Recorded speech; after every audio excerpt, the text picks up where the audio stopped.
معروف ملی رہنما جن کے مضامین اور خیالات سے ہر ہفتے ہم اور آپ مستفید ہوتے رہتے ہیں، جن کی سماجی اور رفاہی خدمات سے ہم سبھی واقف ہیں۔ اللہ تبارک و تعالیٰ نے دل درد مند، فکر ارجمند کا جنہیں مالک بنایا ہے۔ میری مراد حضرت مولانا اسرار الحق قاسمی صاحب مدد اللہ العالی سے ہیں۔ ہم آجناب سے نہایت ہی ادب و احترام کے ساتھ درخواست گزار ہیں کہ حضور والا ڈائس پر تشریف لائیں اور اس مبارک اور مسعود موقع پر اپنے خیالات کا اظہار فرمائیں۔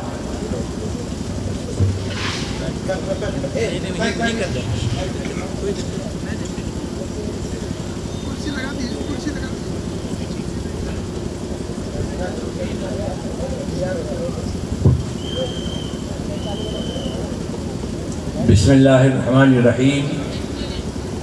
الحمدللہ رب العالمین، والصلاة والسلام علی سید المرسلین وعلی آلہ وصحبہ واہل بیتہ اجمعین، اما بعد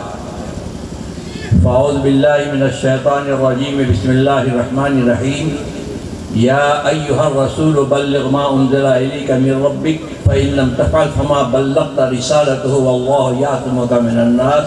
صدق اللہ العظیم۔ صدر اجلاس حضرت امیر شریعت حضرت مولانا ولی رحمانی صاحب دامت برکاتہ، جنرل سیکرٹری مفتی پرسنل لا بورڈ، یہاں پر ڈائس پر تشریف فرما تمام علماء کرام، اس اجتماع میں موجود معزز سامعین، میں مولانا وسیع احمد صاحب کا شکرگزار ہوں کہ انہوں نے مجھے اس مقدس اجتماع میں حاضری کا موقع دیا اور میں ان کی دعوت پر یہاں حاضر ہوا۔ میرے دل میں اس گاؤں کا احترام بہت زمانے سے تھا،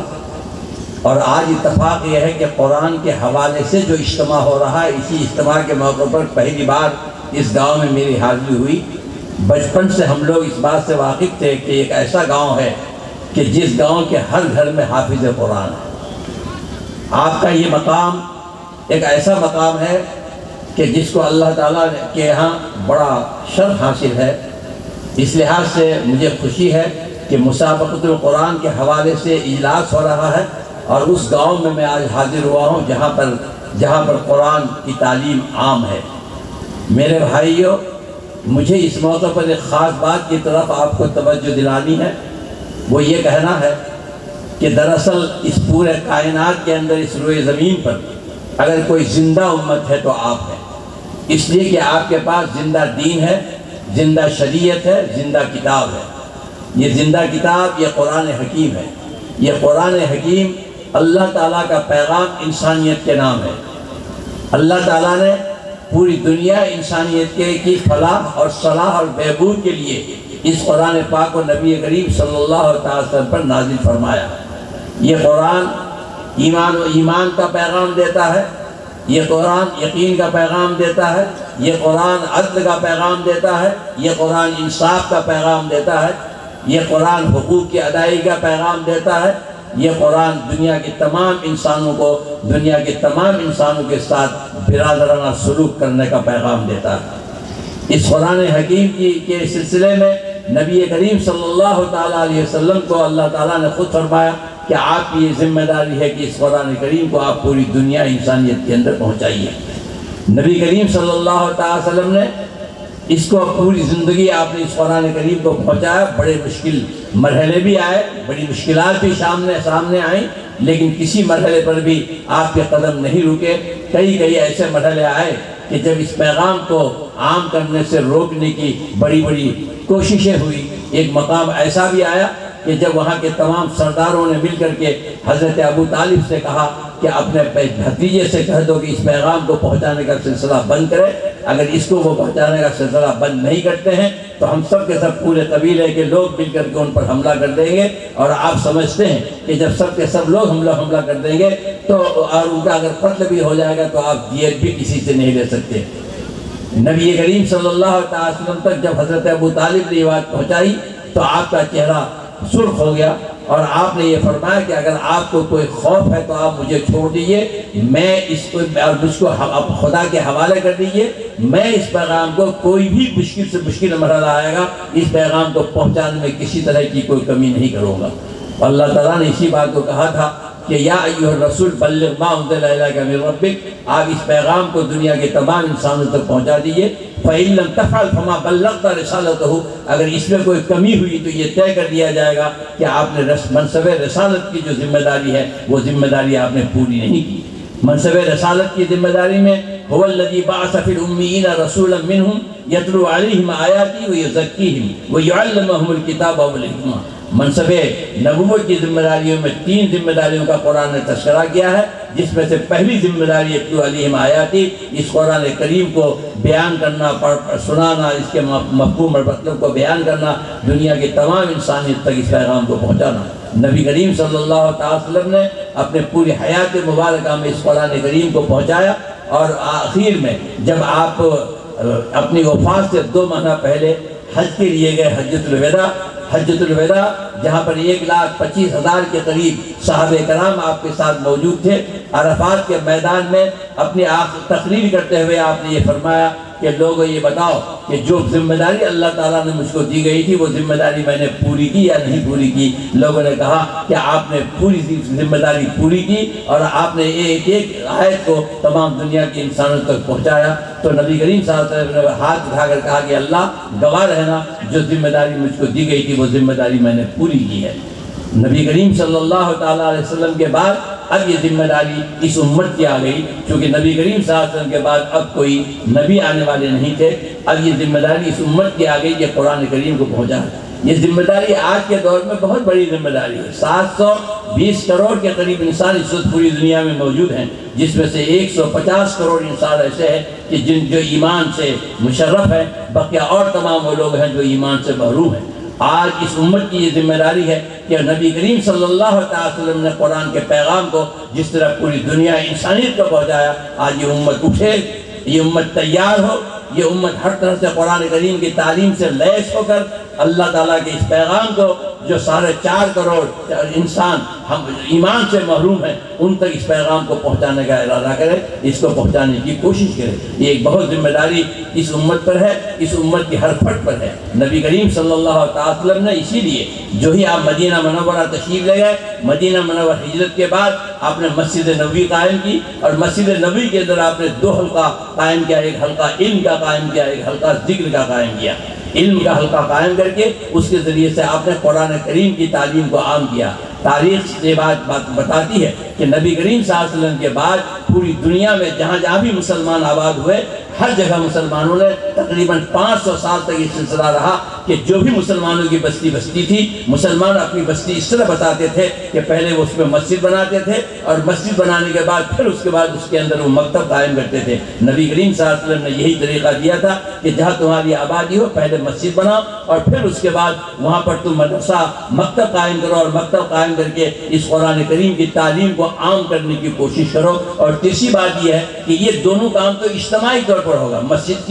کا قیام اور مکتب کا قیام، یہ دونوں چیز کو اجتماعی طور پر ہو یہ کریں گے آپ، لیکن جو جہاں اس کے بعد جب اس سے فارغ ہو جائیں گے تو انفرادی طور پر آپ اپنے گھروں کی تعمیر کیجئے۔ تو معلوم یہ ہوا کہ اس امت کی اجتماعی ذمہ داری ہے کہ یہ مل کر کے 2 کام ضرور کرے، ایک تو مسجد کی تعمیر کا کام اور ساتھ ساتھ مدرسے اور مکتب کے قیام کا کام۔ اور یہ سچائی ہے کہ جب تک یہ امت مسجد سے جڑی رہے گی اور جب تک یہ امت مدرسے سے جڑی رہے گی، انشاءاللہ یہ اپنے اس فریضے کو انجام دینے میں کامیاب رہے گی۔ بڑے سے بڑے مشکلات بھی اگر ان کے سامنے آئیں گے تو یہ قوم مائی فریادی قوم نہیں ہے، یہ ماتم کرنے والی قوم نہیں ہے، بلکہ قرآن کریم سے جو ایمانی قوت اس کو ملتی ہے، اس ایمانی قوت اور ایمانی حرارت کے ذریعے سے بڑے سے بڑے مشکل حالات کے اندر بھی اللہ کے پیغام کو پہنچانے اور اللہ تعالیٰ کے ان تمام تعلیمات سے پوری دنیا انسانیت کو واقف کرانے کے لیے یہ مؤثر کردار ادا کرے گی۔ چنانچہ ہم دیکھتے ہیں کہ نبی کریم صلی اللہ علیہ وسلم کے بعد تقریباً 500 سال تک جہاں پر بھی مسلمانوں کی آبادی بنی، ہر آبادی کے اندر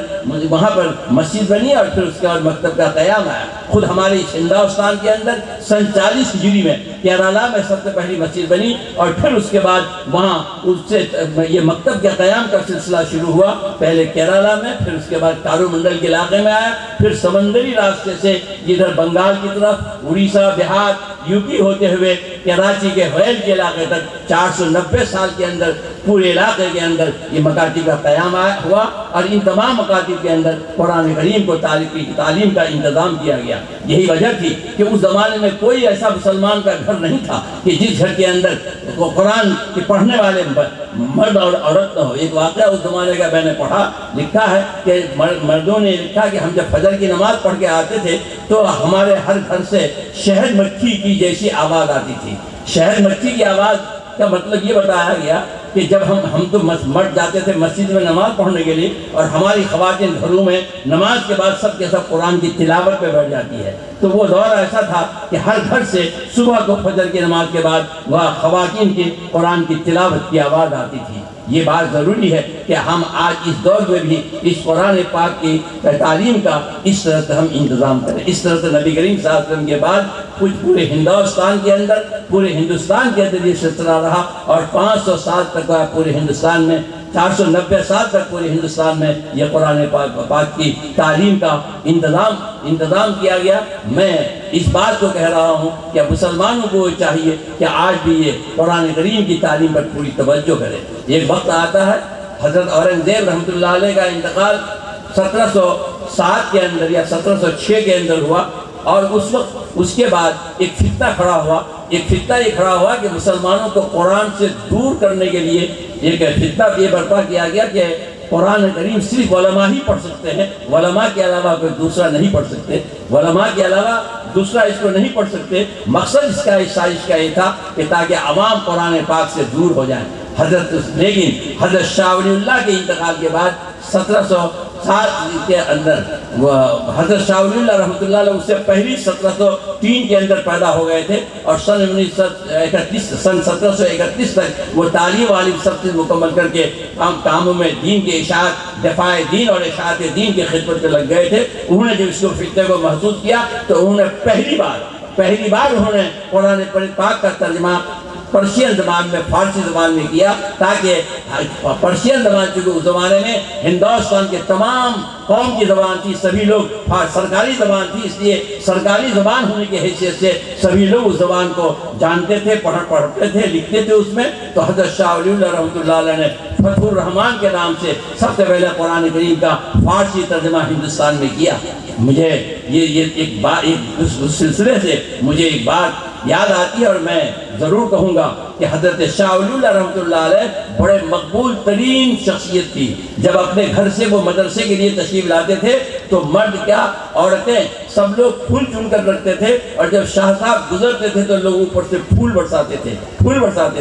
لیکن قرآن کریم کے ترجمہ کے سلسلے میں چونکہ علماء کا اختلاف تھا، اس اختلاف کی بنیاد پر جب آپ نے قرآن پاک کا فارسی زبان میں ترجمہ کیا تو آپ کے مخالفین نے بہت زیادہ پروپیگنڈا کیا، اور اس کی وجہ سے جو لوگ آپ سے محبت کرتے تھے، جو پھول برساتے تھے، انہوں نے صرف پھول برسانا بند نہیں کیا بلکہ انہوں نے پتھر برسانا شروع کیا۔ نبی کے حضرت شاہ ولی اللہ رحمۃ اللہ علیہ نے اس عمل سے اس بات کا پیغام دیا کہ ایک ہے عزت نفس اور ایک ہے عزت دین۔ اگر عزت دین کے لیے عزت نفس کو قربان کرنا پڑے تو ہم اس کے لیے تیار ہیں۔ اس لیے یہ بات ہمیں وقتاً طریقہ پر مان لینی چاہیے کہ آج کے دور میں اگر جو حالات پیش آ رہے ہیں، ان حالات کے اندر قرآن پاک کے تحفظ ہر اعتبار سے، لفظ کے اعتبار سے بھی اور معنی کے اعتبار سے بھی، یہ مسابقۃ القرآن کا سلسلہ آپ کے ہاں مسلسل ہو رہا ہے، یہ بہت اہم ہے۔ اس کے ذریعے سے قرآن پاک کے تلفظ کا، اس کے تلاوت کا انتظام ہوتا ہے، ساتھ ساتھ یہ کہ قرآن شریف کے ترجمہ اور مفاہیم کا، اور اس کو پوری دنیا انسانیت تک پہنچانے کی ذمہ داری مسلمانوں کی ہے۔ اس لیے مسلمانوں کو چاہیے کہ وہ قرآن کریم سے پوری طرح جڑ جائیں، اور پوری طرح جڑنے کے بعد پھر اس سے وہ استفادہ کریں، اور دنیا کے تمام انسانوں کو جو چیز وہ حاصل کریں دنیا کے تمام انسانوں تک پہنچانے کی کوشش کریں۔ مجھے ایک بات یاد آئی کہ حضرت شیخ الہند مولانا محمود حسن صاحب رحمۃ اللہ علیہ کو جب مالٹا کے جیل میں بھیج دیا گیا اور وہاں سے جب واپس تشریف لائے تو سیدھے دہلی پہنچنے کے بعد دارالدیوبند تشریف لائے۔ دارالعلوم دیوبند تشریف لانے کے بعد اپنے تمام شاگردوں کو، وہاں کے سارے اساتذہ تقریباً آپ کے شاگرد تھے، آپ اپنے تمام شاگردوں کو بلایا اور اس پر آپ نے گفتگو فرمائی ان کے سامنے۔ اس موقع پر یہ بات کہی کہ میرا جو تجربہ ہے، میں نے مختلف حالات دیکھے، انگریزوں کا ہی معاملہ سامنے آیا، جو حالات اس مسلمانوں کے اور اسلام کے خلاف آ رہے ہیں، یہ سب کو میں نے دیکھا۔ ان تمام مالٹا کے جیل میں بھی میں نے زندگی گزاری۔ میرا تجربہ، ان تمام تجربات کی روشنی میں میں ایک بات کہنا چاہتا ہوں کہ اگر تم یہ چاہتے ہو کہ اس ملک کے اندر وقار اور عزت کی زندگی گزارو تو اس کے لیے تم کو دو کام کرنا پڑے گا۔ ایک تو یہ ہے کہ قرآن کو مضبوطی سے پکڑ کر رکھو اور اپنے اندر اتحاد قائم کرو۔